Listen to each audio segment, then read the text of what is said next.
আমরা আলোচনা করব কাতলা মাছের পুষ্টি গুণাগুণ নিয়ে। কাতলা বাংলাদেশের একটি সহজলভ্য মাছ, সর্বত্র পাওয়া যায় এবং কাতলা মাছ সর্বসাধারণের ক্রয় ক্ষমতার মধ্যে। আপনারা জানেন কি প্রতি 100 গ্রাম কাতলা মাছে কার্বোহাইড্রেট 3 গ্রাম, প্রোটিন 19 গ্রাম, ফ্যাট 2 গ্রাম, ফাইবার 0 গ্রাম, ক্যালোরি 111 গ্রাম পরিমাণে থাকে। এখন আসুন জেনে নেওয়া যাক কাতলা মাছের উপকারিতা। কাতলা মাছ দৃষ্টিশক্তি বাড়াতে সাহায্য করে। কাতলা মাছ মানব দেহে রোগ প্রতিরোধ ক্ষমতা বৃদ্ধি করে। ওজন নিয়ন্ত্রণে কাজ করে এবং হাড় মজবুত করতে সাহায্য করে।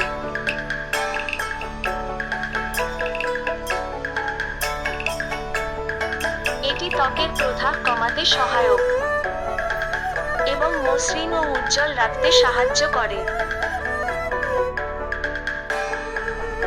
তাই আসুন বন্ধুরা, কাতলা মাছকে প্রতিদিনের খাদ্য তালিকায় রাখার চেষ্টা করি।